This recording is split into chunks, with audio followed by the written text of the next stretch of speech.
இதில் இன்வெஸ்ட்மெண்ட்டில் பாண்டுன்ட்டு சொல்கிறீங்க, அது என்னது சார்? பாண்ட் அப்படிங்கிறது வந்து ஒரு நிறுவனம் வந்து தனது தொழிலிற்காக, தனது தொழிலை மேம்படுத்துவதற்காக மக்களிடம் சென்று கடன் வாங்குகிறது. மக்கள் ஃப்ளோட்டிங் ரேட் பாண்ட்ஸ் இருக்கு, reserve bank of India RBI floating rate பாண்ட்ஸ்னு. அதுக்கு வந்து 8.05% வட்டி தர்றாங்க. 6 மாதத்துக்கு ஒருக்கா வட்டி வந்துடும். எனி டைம் நம்ம வாங்கிக்கலாம், நம்ம கொடுக்கலாம், கடன் கொடுக்கலாம், தாராளமாக அந்த பாண்டு வாங்கலாம். மெச்சூரிட்டி. ஆனால் என்னென்னா, நீங்கள் ஒரு தடவை கடன் கொடுத்தீங்கன்னா அது 7 வருஷத்துக்கு லாக்இன். இதுக்குள்ளே ரேட்டிங் உள்ள நிறுவனம்னா விழுகவே விழுகாதுன்னு அர்த்தம் இல்லை, விழுவதற்கான வாய்ப்புகள் மிக மிக மிக குறைவு அப்படிங்கிறது தான் அதனுடைய அர்த்தம். சப்ஜெக்ட் டு மார்க்கெட் ரிஸ்க், சந்தை அபாயங்களுக்கு உட்பட்டது, ஏறும் இறக்கும் அப்படின்லாம் சொல்லி நம்ம விற்கணும். ஆனால் பாண்டுகளை மட்டும் கேரண்டீட்னு விற்கிறாங்க. இப்போ பிரச்சனை என்னென்னா, கடந்த காலங்களில் வந்து பார்த்திங்கன்னா கேரண்டீட்னு சொல்லி விற்ற பல நிறுவனங்கள் காணாமல் போய்விட்டன. இந்த பாண்டில் வந்து உங்களுக்கு வந்துச்சுன்னா அசலும் வட்டியும் வரும், போச்சுன்னா ரெண்டும் வராது. ரெண்டும் போச்சு, அசலும் போச்சு, வட்டியும் போச்சு. ஸோ அதனால கேரண்டீட்னு சொல்றத வந்து தயவு செஞ்சு நம்பாதீங்க.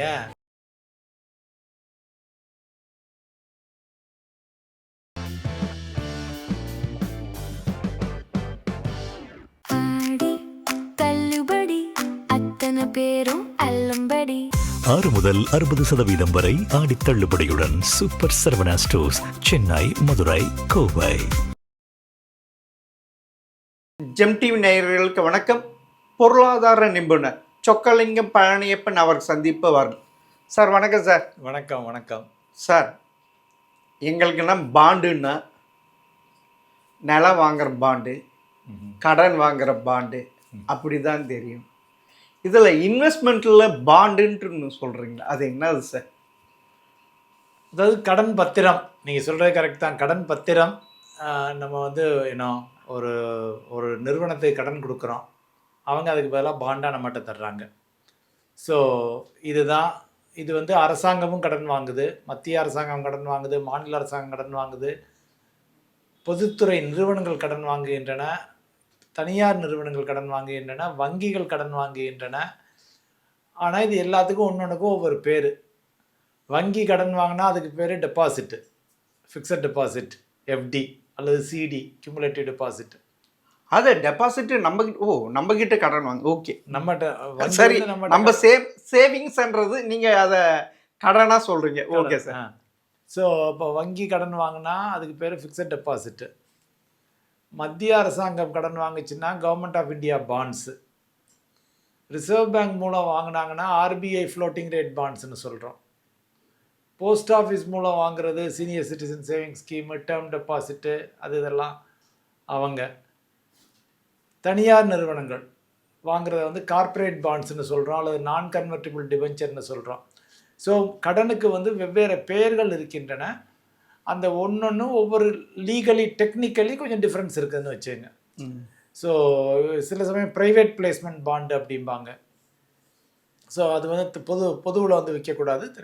ஸோ இது மாதிரி பாண்ட் அப்படிங்கிறது வந்து ஒரு நிறுவனம் வந்து தனது தொழிலிற்காக, தனது தொழிலை மேம்படுத்துவதற்காக மக்களிடம் சென்று கடன் வாங்குகிறது. மக்கள்கிட்ட பிச்சை வாங்குது. அது எப்படி மக்கள்கிட்ட கடன் வாங்குறாங்க. ஸோ கடன் வாங்கி அதுக்கு வருடம் அல்லது மாதம் அல்லது 3 மாதத்திற்கு ஒரு முறை நாங்கள் வட்டி தந்துடுறோம் அப்படின்னு சொல்லி மோஸ்ட் ஆஃப் த பாண்ட்ஸ் வந்து பீரியாடிக்கல் இன்ட்ரெஸ்ட் ரேட்டு இருக்கும். இதர் மந்த்லி இல்லாட்டி குவார்ட்டர்லி, ஹாஃப் இயர்லி. அரசாங்க பாண்டெல்லாம் கம்பல்சரி ஹாஃப் இயர்லி, 6 மாதத்துக்கு ஒரு தடவை வட்டி. மத்திய அரசாங்க பாண்டெல்லாம் டெஃபினெட்லி. ஸோ ப்ரைவேட் செக்டாரில் அவங்க வசதிக்கு ஏற்ற மாதிரி வருஷத்துக்கு ஒரு முறை வட்டி தர்ற பாண்டு இருக்குது. 6 மாதம், 3 மாதம், மாதம் தர்ற பாண்டுகளும் இருக்கின்றன. ஸோ இப்போ மக்கள் வந்து அவங்களுக்கு தேவைக்கு ஏற்றாற்போல் அந்த பாண்டுகளை வாங்கிக்கலாம். சரி சார், இவ்வளோ பாண்டு சொன்னீங்க சார். இந்த பாண்டில் எது safe bond?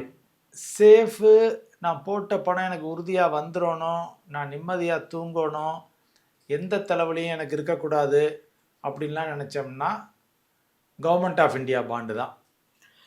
Government of India bond. அப்போ நான் ஸ்டேட் கவர்மெண்ட்லாம் ஒரு நாச் லோயர் தான். சில சமயங்களில் பார்த்தீங்கன்னா கேரளா அரசாங்கமெல்லாம் வட்டி கொடுக்கவே டிலே ஆகும், அசலை திரும்ப கொடுக்க டைம் ஆகும். இப்போ தமிழ்நாட்டில் பார்த்தீங்கன்னா தமிழ்நாடு பவர் ஃபைனான்ஸ் இருக்குது. ஆமாம் சார். அதுலேயும் சில சமயங்களில் முன்ன பின்ன ஆகலாம், அல்லது வந்து அது அதிகமான கடனையும் வாங்கி வச்சுருக்காங்க.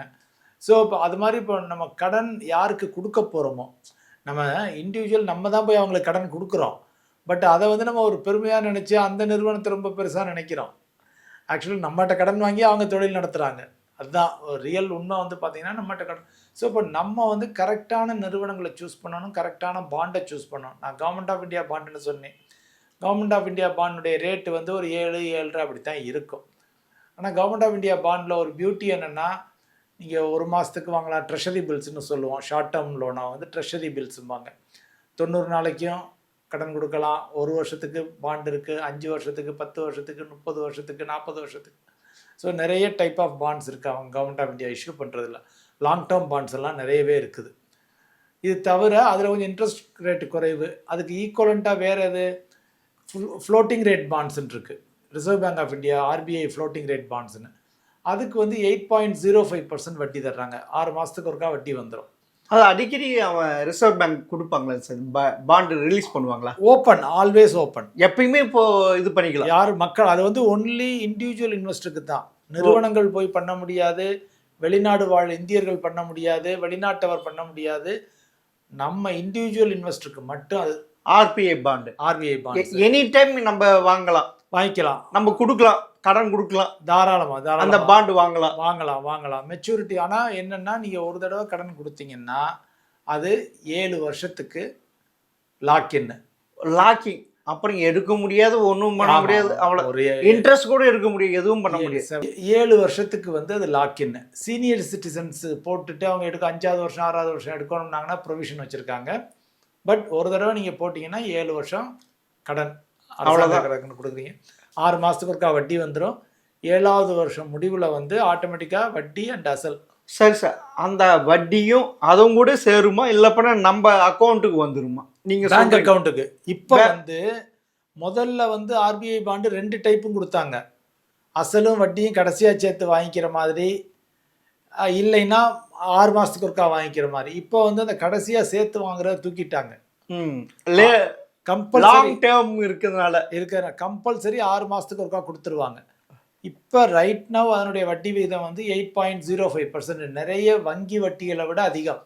சார் அவங்க தானே சார் பேங்க் எவ்வளோ இன்ட்ரெஸ்ட் கொடுக்கணும்ட்டு அவங்க தானே சார் ஃபிக்ஸட் பண்ணுறாங்க. ஆமாம், இது அதுக்கு மாத்திரம் ரிசர்வ் பேங்க் மாத்திரம் தனியாக தனக்கு மாத்திரம் அதிகமாக வச்சுக்க. இது வந்து கவர்மெண்ட் கஜானாவுக்கு தான் அந்த பணம் போகுது. அதுவும் கஜானாக தானே. இது எதுக்காகன்னா, ஒரு சிறு முதலீட்டாளர்களை ஊக்குவிப்பதற்காக. நிறைய பேர் எங்களுக்கு இன்ட்ரெஸ்ட் பத்தலை, எங்களுக்கு வயசானவங்கலாம் எங்களுக்கு இந்த பேங்க் டெபாசிட்டுக்கு இன்ட்ரெஸ்ட் பத்தலை 6 தானே கொடுக்குறாங்க. வயசானவங்களுக்கு ஒரு 7-7.5 கொடுப்பாங்க. இதில் ஒரு 8.05 அது மாதிரி கிடைக்குது. ஆனால் முதல்ல வந்து ஃபிக்ஸ்டு ரேட்டாக இருந்துச்சு. இப்போ வந்து இதுவும் 6 மாதத்துக்கு ஒரு தடவை மாற்றுவாங்க. இந்த பிபிஎஃப்க்கெல்லாம் மாற்றுறாங்க இல்லையா? ஆமாம், அந்த என்எஸ்சி அதுக்கு மாற்றினாங்கன்னா இதுக்கு மாற்றுவாங்க. பட் ஆனால் அதை விட எப்போவுமே 0.35% கூட இருக்கும். ஸோ இது வந்து ஒரு என்ன ஃப்ளோட்டிங் ரேட்டுன்னு அதுக்காக தான் சொல்கிறது. Floating interest rate, fixed interest rate இல்லை, ஃப்ளோட்டிங் இன்ட்ரெஸ்ட் ரேட். ஸோ இது Reserve bank of India bond நிறைய பேர் மக்கள் போகிறாங்க. இது தவிர இதுக்கப்புறம் state government, Andhra Pradesh state government, UP power corporation, இது மாதிரி பல ஸ்டேட் கவர்மெண்ட்டுகளும் வெளியிடு. Kerala transport corporation, Kerala transport, அது மாதிரிலாம் விட்டுருக்காங்க. இது அதுக்கப்புறம் கார்பரேட் AAA ரேட்டட் பாண்டுங்கிறது தான் ஃபஸ்ட்டு டாப் மோஸ்ட் பாண்டு. வந்து சாவரின் கேரண்டி, அரசாங்க உத்தரவாதம். அதுதான் நம்ம பேசுனது. RBI bond, government of India bond, post ஆஃபீஸில் போடுறது, இது எல்லாமே சாவரின் கேரண்டியில் வந்துடும், பிரச்சனை இல்லை. அதுக்கு அடுத்து வந்து பார்த்திங்கன்னா AAA ரேட்டிங்னு சொல்லுவோம். கிரெடிட் ரேட்டிங், தரம், குறியீடு கிரெடிட்டுக்கு அவங்க கடன் வாங்குறதுக்கான குறியீடு. ஸோ அந்த AAA ரேட்டிங் வந்து இருக்கிறதுலே பெஸ்ட்டு. உங்களுக்கு top State Bank of India, ICICI bank, HDFC bank, top most banks, top most institutions, top most நிறுவனங்கள், அவங்களெல்லாம் எடுத்திங்கன்னா AAA ரேட்டிங் இருக்கும். அதாவது நல்ல சேஃப் உங்களுக்கு. அதாவது AAA ரேட்டிங்னா என்னென்னா, 100க்கு கிட்டத்தட்ட 98 கம்பெனிகள் விழுகாது. அதுலேயும் ஒரு கம்பெனி 2 கம்பெனி விழுகலாம். எஸ் பேங்க் இல்லை, எஸ் பேங்க் AAA ரேட்டிங்கில் இல்லை, ILNFS. ஆமா. இன்ஃப்ராஸ்ட்ரக்சர் லீசிங் அண்ட் ஃபினான்ஷியல் சர்வீசஸ்ன்னு அதோடைய ப்ரொமோட்டர் யாருன்னு பார்த்தீங்கன்னா state bank, LIC, HDFC, Abu Dhabi government, ஆமா எல்லாம் மர்க்குயி இன்வெஸ்டர்ஸ். ஆனா அது பிரச்சனையில வந்துச்சு, எல்லாரும் கை தூக்கிட்டாங்க. ஆமா சார், அதுதான் கேட்கிறேன். கை தூக்கிட்டாங்க. அதுவும் அதனால வந்து ட்ரிபிள் ஏ ரேட்டிங் உள்ள நிறுவனம்னா விழுகவே விழுகாதுன்னு அர்த்தம் இல்லை, விழுவதற்கான வாய்ப்புகள் மிக மிக மிக குறைவு அப்படிங்கிறது தான் அதனுடைய அர்த்தம். ஓகே. ஸோ அதுக்கப்புறம் வந்து ட்ரிபிள் அப்புறம் AA, சிங்கிள் ஏ, அப்புறம் ட்ரிபிள் பி வரைக்கும் இன்வெஸ்ட்மெண்ட் கிரேடுன்னு சொல்லுவோம். ஓ. BBBக்கு கீழே BB, சிங்கிள் பி அதெல்லாம் போச்சுன்னா இன்ட்ரெஸ்ட் அதிகமா கொடுத்தாலும் அதுல முதலீடு செய்யக்கூடாது, பாண்டு வாங்கக்கூடாது, அந்த இதுவே முதலீடே செய்யக்கூடாது. அந்த இது அதாவது விவரம் தெரியாதவர்கள், விவரம் தெரிஞ்சவங்க போய் பண்ணிக்கலாம். அவங்களுக்கு எல்லாமே தெரியும், அந்த கம்பெனியை பத்தி தெரியும், எல்லாம் தெரியும் அப்படின்னா பண்ணி அது எப்ப விழும் எப்ப ஏறும்னு தெரியும், அதுக்குள்ள படுக்கடை எடுத்துருவாங்க. அது விவரம். சாதாரண மக்கள் வந்து ஒரு சாவரின் கேரண்டி, அதாவது அரசாங்க கேரண்டி உள்ள பாண்டுகளில் போய்க்கிறது பெட்டர். அதற்கு அடுத்தாற்போல் ஒரு AAA ரேட்டிங் கொண்ட நிறுவன பாண்டுகளில் போகிறது பெட்டர். அப்புறம் ஒரு AA வரைக்கும் ஓகே. அதுக்கப்புறம் என்ன கேட்டிங்கன்னா சிங்கிள் ஏக்கு கூட போக வேண்டாம் மக்கள். AA, AAA, சாவரின் இதுக்குள்ளே பாண்டை நிப்பாட்டிக்கலாம். இது வந்து நம்ம எந்த பாண்டுகளில் முதலீடு செய்யணும்னு சொல்லிட்டோம்.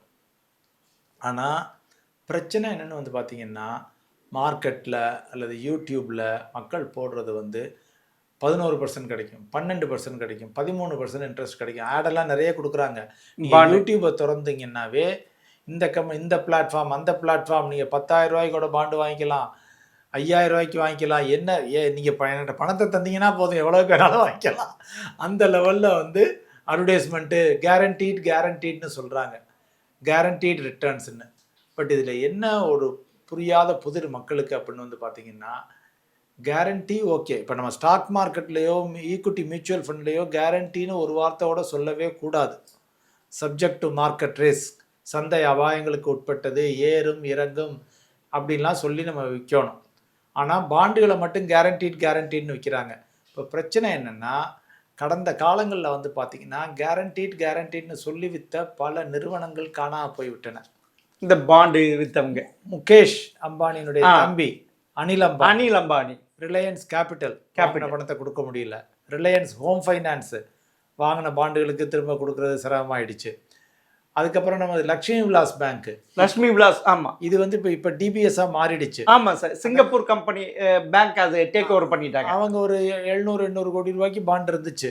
அதை பூரா 11-12% ரேட்டில் உள்ள பாண்டு, கேபிட்டலுக்கு பதிலாக அந்த பாண்டை வாங்கியிருந்தாங்க. அது இப்போ ரொம்ப பெரிய பெரிய இன்வெஸ்டர்ஸ், ரொம்ப அறிவு அதிகமாக அறிவு ஜீவிகளா அதில் போட்டு வச்சுருந்தாங்க. ஆனால் Reserve bank of India merger பண்ணையில் என்ன சொல்லிடுச்சு, ஃபிக்ஸட் டெபாசிட்டில் இருக்கவங்களெல்லாம் நான் ப்ரொடெக்ட் பண்ணுறேன், பாண்டில் இருக்கவங்களுக்கு பணம் கிடைக்காது. அந்த லக்ஷ்மி விலாஸ் பேங்க்ல இவங்க அந்த பாண்டு வாங்கியிருந்தவங்கெல்லாம் போய் சுப்ரீம் கோர்ட்லாம் கேஸ் போட்டாங்க. ரிசர்வ் பேங்க் சொல்லிடுச்சு, நீங்கள் ஹை ரிட்டர்ன் வாங்கினீங்க, ஹை ரிஸ்க், உங்களுக்கு பணம் திரும்ப கிடைக்காது. யார் சாதாரண மக்கள் எப்படியில் போட்டாங்க அவங்களுக்கு நான் காப்பாற்றுறேன் அப்படின்னு அது கோர்ட் கேஸில் நடந்துகிட்டு இருக்கு. எஸ் பேங்க் கிட்டத்தட்ட ஒரு 8,400 கோடி ரூபா அந்த பாண்டுகள், AT1 bond, tier 1 bond, tier 2 bond. So அதுவும் ஹை இன்ட்ரெஸ்ட் ரேட்டில் 11-12% இருந்துச்சு. அது போட்டவங்களுக்கு 8,400 கோடி ரூபா காலி. நம்ம இப்போ சற்று முன்னால் பேசினா IL&FS, infrastructure leasing and financial services, அது AAA ரேட்டிங் நிறுவனம், அது காணாமல் போச்சு. அதில் போட்டவங்களுக்கு சிரமம். SREI இன்ஃப்ரான்னு சொல்லி, ஸ்ரீ இன்ஃப்ரான்னு சொல்லி அது வளர்த்து கம்பெனி, அதில் போட்டவங்களுக்கு காணாமல் போச்சு. தீவான் ஹவுசிங் ஃபைனான்ஸ்னு தமிழ்நாட்டிலாம் இருந்துச்சு. தீவான் ஹவுசிங், அதில் போட்டவங்க ஹவுசிங் ஃபைனான்ஸ் ரொம்ப ஃபேமஸாக இருந்துச்சு. இப்போ அதில் போட்டவங்களுக்கு, பாண்டு போட்டவங்களுக்கு, ஃபைனான்ஸ் இது FD போட்டவங்களுக்குலாம் நிறைய பிரச்சனை வந்துச்சு. இதெல்லாம் எதுக்கு எக்ஸாம்பிள் எடுத்து காமிக்கிறோம்னா, அதாவது பாண்டில் வந்து உங்களுக்கு வந்துச்சுன்னா அசலும் வட்டியும் வரும், போச்சுன்னா ரெண்டும் வராது, ரெண்டும் போச்சு, அசலும் போச்சு, வட்டியும் போச்சு. ஸோ அதனால கேரண்டீட்னு சொல்றத வந்து தயவு செஞ்சு நம்பாதீங்க, அது ரியல் கேரண்டி கிடையாது. ஹோம்ஒர்க்கு நீங்கள் தான் பண்ணணும், முதலீட்டாளர் தான் பண்ணணும், அல்லது உங்கள் அட்வைசர் உங்களுக்காக பண்ணி செய்யணும். அதனால ஒரு தரம் அதிகமுள்ள பாண்டுகளை மட்டுமே வாங்குங்க. இதெல்லாம் வந்து நம்ம வந்து வாங்குறது தரத்தை பற்றி சொல்லிட்டோம். இப்போ இது பார்த்ததெல்லாம் இந்த AAA ரேட்டிங் இதெல்லாம் வந்து பார்த்தீங்கன்னா கிரெடிட் ரிஸ்க்னு சொல்லுவோம். 2-3 ரிஸ்க் இருக்குது பாண்டில் ப்ராடாக பேசினோம்னா. இது வந்து தருவாங்களோ பணத்தை எனக்கு திரும்ப கிடைக்குமோ கிடைக்காதோ ஆமா சார். அப்படின்னு அச்சப்படுறதுக்கு பேர் கிரெடிட் ரிஸ்க்னு சொல்லுவோம். அதற்கு அடுத்தால் போல் இன்னொரு ரிஸ்க் என்னென்னா லிக்யூரிட்டி ரிஸ்க்குன்னு. என்னென்னா நம்ம நினச்ச போது விற்க போனோம்னா இந்தியாவில் வந்து கார்ப்பரேட் பாண்ட்ஸுக்கு அந்த அளவு லிக்யூரிட்டி இல்லை.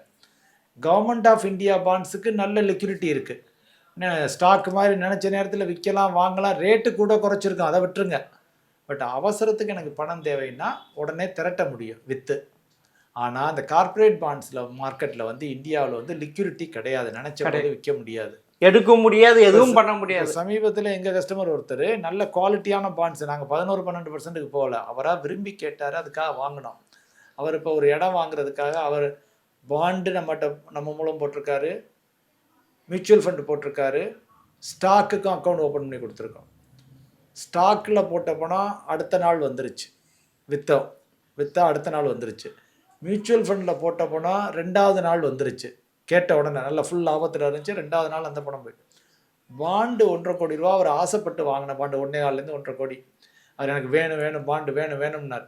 அதுவும் கொஞ்சம் ஹை இன்ட்ரெஸ்ட்டாக வேணும்னாரு. ஒரு 9% அந்த ரேஞ்ச், 9.5% அந்த ரேஞ்ச். ஸோ அந்த வாங்கின பாண்டு அந்த 1.25 கோடி ரூபாய்க்கான பாண்டை இன்னும் 3 வாரம் 4 வாரமாக சேல்ஸ் பண்ணிக்கிட்டு இருக்கோம். ஒன்றும் இல்லை, மெதுவாக அப்பப்போ ஒரு 10 லட்சம் 15 லட்சம். அந்த கார்ப்பரேட் தனியார் நிறுவனம் இத்தனைக்கும் நல்ல நிறுவனம், அதெல்லாம் நல்ல நிறுவனம், தரமான நிறுவனம், அதுலாம் பிரச்சனை இல்லை. இது என்னன்னா இந்தியாவில் வந்து இந்த கார்ப்பரேட் பாண்ட் மார்க்கெட் இன்னும் அந்த அளவு வளரவில்லை. ஸ்டாக் மார்க்கெட் வளர்ந்துருக்க மாதிரி, மியூச்சுவல் ஃபண்ட்ஸ் வளர்ந்துருக்க மாதிரி அதனுடைய க்ரோத்து மெயின்லி லிக்யூரிட்டி ஏன்னா நிறைய பேர் பக்கத்தில் பேங்க் இருக்குது, நிம்மதி நான் போட்டால் எனக்கு பணம் கிடைச்சிடும், போஸ்ட் ஆஃபீஸ் இருக்குது, கவர்மெண்ட் இருக்குது அப்படின்னு போட்டு போயிடுறாங்க. யாரும் இந்த கார்ப்பரேட் பாண்டுக்கு வந்து ரொம்ப விவரம் தெரிஞ்சு வர்றவங்க தான் வர்றாங்க. அதனால இங்கே வாங்குபவர்கள் விற்பவர்கள் குறைவு. அதுதான் லிக்யூரிட்டி ரிஸ்க்னு சொல்கிறோம். தேர்டு வந்து பார்த்தீங்கன்னா மக்களுக்கு புரியாதது என்ன, புரிஞ்சிக்க முடியாதது என்னென்னா, எங்கள் இப்போ mutual fund, equity mutual fund வாங்குறீங்க, ஏறும் இறங்கும், நஷ்டம் லாபம் அதெல்லாம் ஒத்துக்க முடியும், புரியுது. ஸ்டாக்கு விலை ஏறுது இறங்குது அதெல்லாம் புரிஞ்சுக்கிறாங்க. ஆனால் பாண்டு விலை ஏறுது இறங்குனா நீங்கள் ஒத்துக்குவீங்களா? முடியாது. ஆனால் அந்த கார்ப்பரேட் கம்பெனி நல்லா கெயினில் கொடுக்குறப்ப அந்த பாண்டுக்கு இன்ட்ரெஸ்ட் அவங்க கொடுக்குறாங்கல்ல, அது இன்ட்ரெஸ்ட் அது ஏற்றலாம் இல்லை, அதுவும் ஏற்றது கிடையாது. இல்லை, இப்போ இதில் என்ன பிரச்சனைனா, இது இப்போ இந்த ரிஸ்க்கு நான் சொல்கிற ரிஸ்க் வந்து இன்ட்ரெஸ்ட் ரேட் ரிஸ்க்னு சொல்லுவோம். ஆமாம் சார். அது வந்து கார்ப்பரேட் நிறுவனமும் ஒன்றும் செய்ய முடியாது, முதலீட்டாளரும் ஒன்றும் செய்ய முடியாது. இப்போ முகேஷ் அம்பானி பெரிய இது இருக்கிறாரு, அதில் அவர் இதில் நான் போட்டிருக்கு பாண்டு போட்டிருக்கு அதுன்ட்டு, அப்போனா அவர் இன்ட்ரெஸ்ட் அதிகமாக கொடுப்பாரு, அதிகமாக இதுன்ட்டு நான் அது பண்ண மாட்டார் அவர். இல்லை, இப்போ என்னென்னா முகேஷ் அம்பானியில் நீங்கள் போய் போடுறீங்க. ஆமாம், ரிலையன்ஸ் இண்டஸ்ட்ரீஸ் அவங்க வாங்குறதில்ல, வாங்குறாங்கன்னு வச்சுக்குவோம். ஆமாம், வாங்கினாங்கன்னா அதுலேருந்து உங்களுக்கு பணம் அவங்ககிட்ட வாங்கிட்டு அதை ஹெல்டு டு மெச்சூரிட்டிமோ முடிவு தேதி வரைக்கும் நீங்கள் வச்சுருந்தீங்கன்னா பிரச்சனை இல்லை, நான் சொல்கிற ரிஸ்க் இல்லை. ஆனால் இப்போ உங்களுக்கு பணம் தேவைப்படுதுன்னு வச்சுக்கோங்க, எமர்ஜென்சி தேவைப்படுது, விற்க போகிற என்ன ஆகும்னா, இப்போ நீங்கள் 8%க்கு நீங்கள் பாண்டு வாங்கியிருப்பீங்க, சரியா? ஆனால் இப்போ மார்க்கெட்டில் அதே நிறுவனம் புதுசாக இஷ்யூ பண்ணுற பாண்டு 9%க்கு இஷ்யூ பண்ண. ஆமாம், ஏன்னா இன்ட்ரெஸ்ட் ரேட் ஏறிடுச்சு, ரிசர்வ் பேங்க் வந்து இன்ட்ரெஸ்ட் ரேட்டை ஏற்றிட்டாங்க. இப்போ 9%க்கு ஏறிட்டதுனால இந்த 8% பாண்டை அவன் 8% தான் தருவான், வட்டியை கூட்டி தர மாட்டான். அதான் ரிட்டர்ன் பண்ண. ஏன்னா நீங்கள் ஆரம்பத்தில் வாங்கினீங்க, அன்னைக்கு ரேட்டு 8% வச்சு அதை ஃபிக்ஸ் பண்ணி தந்துட்டான். ஸோ இப்போ 9% ஆனதுனால நீங்கள் விற்க போனீங்கன்னா 10 லட்ச ரூபா பாண்டை 9.5 லட்சத்துக்கு மார்க்கெட்டில் கேட்பாங்க. ஏன்னா அவங்களுக்கு அந்த 9% காம்பன்சேட் ஆகணும், ஈக்குவல் பண்ணணும். ஈக்குவல் பண்ணுறதுக்கு வட்டியை ஏற்ற இறக்க முடியாது, அசலை தான் ஏற்றி இறக்குவாங்க. ஸோ இதைத்தான் இன்ட்ரெஸ்ட் ரேட் ரிஸ்க்னு சொல்லுவோம். இது வந்து நிறைய பேரால் புரிஞ்சிக்க முடியாது சாதாரண முதலீட்டாளர்களால். நீங்கள் 10 லட்சம் போட்டிருக்கீங்க, ஆனால் நான் விற்றப்ப 9 லட்சம் தான். 9 லட்சம் தான். ஏன் சார் மீதி 1/2 லட்சம் 50,000 ஏன் அவன் கொடுக்க மாட்டேன்றான்? இல்லை, ஏன்னா இப்போ அவருக்கு 2 சாய்ஸ் இருக்குது. ஒன்று வந்து புதுசாக ரிலையன்ஸ் தர்ற 9% பாண்டை போய் வாங்கி, அது வாங்கினார்னா 10 லட்சத்துக்கு 90,000 ரூபா கிடைக்கும். ஆமாம். ஆனால் உங்கள் பாண்டை வாங்கினார்னா 80,000 தானே கிடைக்கும். ஆமாம் சார். அப்போ எனக்கு வட்டி குறைச்சி கிடைக்குது இல்லை? ஆமாம். அப்போ நான் வாங்க மாட்டேன், நான் புது பாண்டை வாங்கிக்கிறேன்ட்டு போவேன். அப்படிதான் நான் ஆசைப்படுவேன். அப்போ நீங்கள் என்ன சொல்லுவீங்க, நீங்கள் புது பாண்டை வாங்க வேண்டாம், அதே 9% ஈக்குவல் பண்ணி நான் அசலை குறைச்சிக்கிறேன். ஓ ஸோ நீங்கள் எனக்கு 9.5 லட்சம் கொடுங்க, ஒரு எக்ஸாம்பிளுக்கு சொல்கிறேன், 9.5 லட்சம் கொடுங்க போதும்பிங்க. சரியா? இதே இது உல்ட்டாவும் நடக்கலாம். உல்ட்டா எப்படின்னா, நீங்கள் வாங்கின பாண்டு 9%, ஆமாம், இப்போ மார்க்கெட்டில் வந்து 8%, ஆர்பிஐ வந்து வட்டியை குறைச்சிட்டான், 8% ஆயிடுச்சுன்னு வைங்க. நீங்கள் இப்போ நடுவில் விற்க போனீங்கன்னா நீங்கள் 10,80,000 ரூபாய்க்கு விற்கலாம். ஓ அதுவும் இருக்கு. ஸோ அப்ரிசியேஷனும் இருக்கும், டிப்ரிசியேஷனும் இருக்கலாம் இன்பிட்வீன் விற்க போனால். ஆனால் எல்லா கார்ப்பரேட் கம்பெனி இதே மாதிரி செய்வான்ட்டு நம்ப முடியாது. அவனுக்கு எது ப்ராஃபிட் இருக்கு அதுதான் அவன் எடுப்பான், பண்ண எந்த பிரைவேட் கம்பெனியுமே. கரெக்ட். ஸோ இது வந்து கவர்மெண்ட் ஆஃப் இந்தியா பாண்ட்லையும் இருக்குது. Government India bond, government of India bond இருக்குல்ல, அவங்க வந்து 7%க்குன்னு வெளியிடுவாங்க. இப்போ ரிசர்வ் பேங்க் வந்து இன்ட்ரெஸ்ட் ரேட்டை கூட்டிட்டாங்கன்னு வைங்க, அவன் அந்த 10 லட்ச ரூபா பாண்டு 9 லட்சத்துக்கு தான் போகும். ஸோ அது பாண்டும் வந்து ரிஸ்க் இல்லாத ப்ராடக்ட் இல்லை, மார்க்கெட் ரிஸ்க் பாண்ட்லையும் இருக்குது நீங்கள் விற்க போனீங்கன்னா. ஸோ ஸ்டாக் மாதிரி தான் அதுவும். ஸ்டாக் வந்து கம்பெனியினுடைய பிஸ்னஸை பொறுத்து விலை கூடும் குறையும், இது வந்து இன்ட்ரெஸ்ட் ரேட்டை பொறுத்து கூடும் குறையும். ஆனால் ஸ்டாக் மார்க்கெட்டே நான் வாங்குற அந்த இது வந்து பார்த்தீங்கன்னா அது ஏறப்ப அது ஏறும், குறையிறப்ப குறையும். ஆனால் இங்கே அப்படி இல்லைல்ல.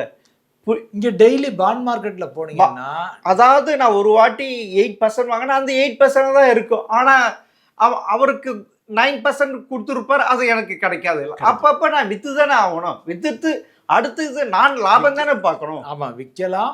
அல்லது நீங்கள் அப்படியே வச்சுக்கிட்டே எனக்கு இந்த 8% போதும், நான் இப்போ புதுசாக 9%லேயும் கொஞ்சம் வாங்கிக்கிறேன் அப்படின்னு வாங்கலாம். சரி சார். இப்போ வந்து இது வந்து இன்ட்ரெஸ்ட் ரேட் ரிஸ்க்கு.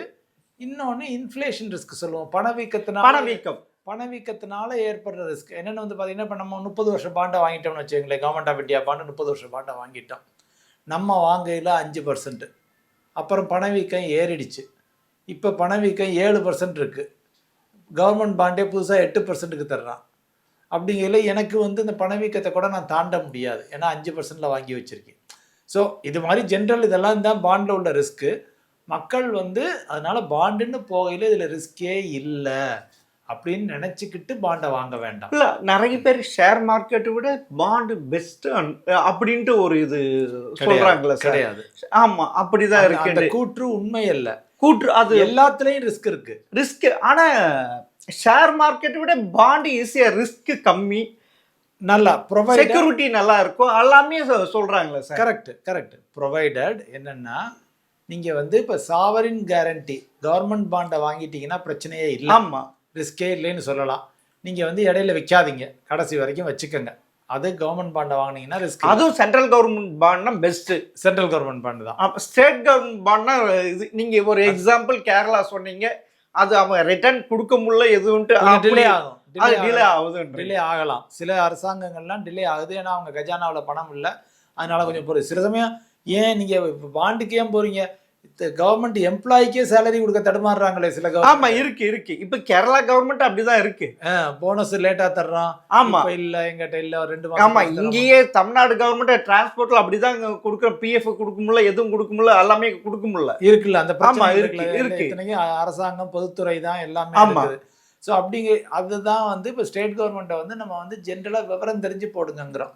நல்ல ஸ்டேட் கவர்மெண்ட்டு ஃபைனான்ஷியல் ஹெல்த்தியாக இருக்குது, அந்த கவர்மெண்ட்ல போடுங்க. அப்பனா தமிழ்நாடு கவர்மெண்ட் கொடுக்கறது நீங்க டாக்ஸ் அட் கோல போட வேணான்றீங்க. ஏன்னா இப்ப பாத்தீங்கன்னா கடன், இப்போ இது மாநில அரசு கடன் 10 லட்சம் கோடிக்கு மேல போயிடுச்சு. ஜென்ரலா அது வந்து மக்கள் முடிவு பண்ணிக்கணும். நம்ம என்ன சொல்றோம்னா, நல்ல ஹெல்த்தியா ஃபினான்ஷியல் பொசிஷன் நல்ல இருக்கிற கவர்மெண்ட்டோ அல்லது கார்ப்பரேட் நிறுவனங்களோ தவறில்லை, பண்ணிக்கங்க. இப்போ இதெல்லாம் இப்போ ஒரு எக்ஸாம்பிளுக்கு வந்து இதெல்லாம் முடியாதவங்களுக்கு வந்து என்னையால எல்லாம் அனலைஸ் பண்ணிக்கிட்டு இருக்க முடியாது, ஏன்னா இது ஒவ்வொரு பாண்டை வாங்கி அதை மேற்பார்வை பார்த்துக்கிட்டு இருக்கணும். ஆமாம், இதுக்கு பதிலாக கிரெடிட் ரிஸ்க் ஃபண்டுன்னு இருக்கு. ஓ, இதுலேயும் ஃபண்டு இருக்கு, மியூச்சுவல் ஃபண்டு. ஆமாம், இதில் வந்து நல்ல ஹை குவாலிட்டி ஃபண்டும் இருக்குது. ஹை குவாலிட்டி ஃபண்டுக்கு வந்து கார்ப்பரேட் பாண்ட் ஃபண்டுன்னு இருக்கு, அதுக்கு இன்ட்ரெஸ்ட் அதிகம். அது வந்து ஒரு லிக்விட் ஃபண்டுக்கு 6% கிடைக்கும். இந்த கார்ப்பரேட் பாண்ட் ஃபண்டுக்கெல்லாம் ஒரு 7-7.5% கிடைக்கும். இந்த கிரெடிட் ரிஸ்க் ஃபண்டுக்கெல்லாம் ஒரு 8-8.5% கிடைக்கும். அதில் என்ன பியூட்டின்னா, அவங்க வந்து ஒரு நிறுவனத்தில் போட மாட்டாங்க, 50 நிறுவனம் 100 நிறுவனத்தில் போடுவாங்க. அதனால் ஒரு நிறுவனம் காணாமல் போச்சுன்னாலும் நீங்கள் கவலை கொள்ள வேண்டாம். ஸோ உங்கள் ஃபண்டு சேஃபு. ஸோ மியூச்சுவல் ஃபண்டுகளில் டெட் ஃபண்டுன்னு சொல்லுவோம். டெட் ஃபண்டில் லிக்விட் ஃபண்ட் இருக்குது, எனி டைம் எடுத்துக்கிற மாதிரி. கொஞ்சம் ரிட்டர்ன் கூட வேணும்னா கார்ப்பரேட் பாண்ட் ஃபண்ட் இருக்குது. அதை விட ரிட்டர்ன் கூட வேணும்னா கிரெடிட் ரிஸ்க் ஃபண்டுன்னு இருக்குது. ஸோ இது மாதிரி டைப்பெல்லாம் இருக்குது. பாண்டு ஃபண்டுகள்னு சொல்லலாம். அது மாதிரி இருக்குது. ஆனால் நம்ம எச்சரிக்க வேண்டியது என்னென்னா, பொதுமக்கள்கிட்ட நீங்கள் 11% 12% தர்றாங்க, அட்வர்டைஸ்மெண்ட் கொடுக்குறாங்க, ஏதோ ஊர் பேர் தெரியாத நிறுவன பாண்டுகள், கம்பெனி பாண்டுகளெல்லாம் போய் வாங்காதீங்க தயவு செஞ்சு. அது வந்து ஆபத்தில் முடியும், உங்கள் அசலையே இழக்கலாம். இன்னொன்று, வட்டிக்கு ரொம்ப ஆசைப்பட்டேன்னா அசலையே இழக்கலாம். இன்னொன்று நான் சொல்கிறது வந்து, நம்ம ரிஸ்க் எடுக்காமல் இருக்க பணத்தை தான் பாண்டில் கொண்டு வர்றோம். நீங்கள் ரிஸ்க் எடுக்க விரும்புகிற பணத்தை எல்லாம் மியூச்சுவல் ஃபண்டில், ஈக்விட்டி மியூச்சுவல் ஃபண்டில் போட்டுருங்க. ஒரு 5 வருஷம் 7 வருஷத்தில் சூப்பர் ரிட்டர்ன் தரும். இப்போ ரிஸ்க்கு எடுக்காத பணத்தை கொண்டு வரையில் அது வந்து அந்த ரிஸ்க் எடுக்காத பணத்துக்கு போய் ரிஸ்க் எடுக்காதீங்க. ஓகே, அது பாண்டு வந்து சேஃபான பாண்டாக வாங்கிக்கோங்க. பாண்டு வந்து நம்மளை சேஃப்டிக்கு, நாளைக்கு எமர்ஜென்சிக்கு போய் வித்ட்ரா பண்ணுறதுக்கோ செய்கிறதுக்கோ, அவசர ஆத்திரத்துக்கு தேவைக்கு, நமக்கு நம்மளுடைய வேலை போச்சுன்னா உடனே பணத்தை எடுக்கிறதுக்கு, எமர்ஜென்சி ஃபண்டுக்கோ அல்லது நம்ம ஓய்வு காலத்தை நிம்மதியாக கழிக்கிறதுக்காகவோ தான் அதை ஒரு மாதிரி பாண்டுகளில் போடுறோம். அதை வந்து சேஃபாகவே பண்ணிக்கோங்க.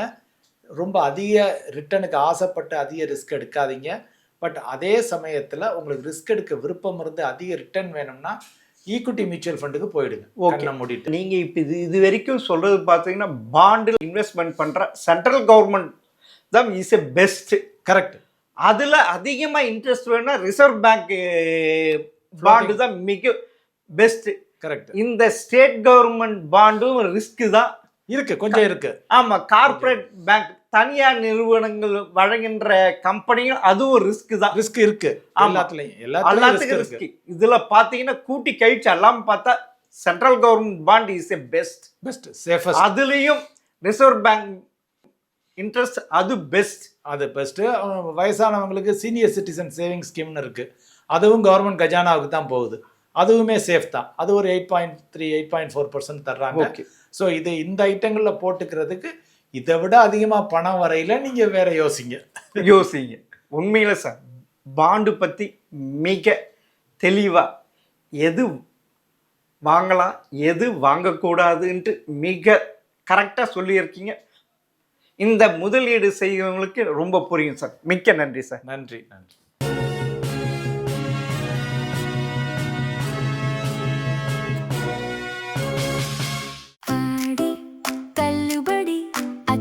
பேரும் அல்லும்படி 6 முதல் 60% வரை ஆடி தள்ளுபடியுடன் சூப்பர் சரவணா ஸ்டோர்ஸ், சென்னை, மதுரை, கோவை.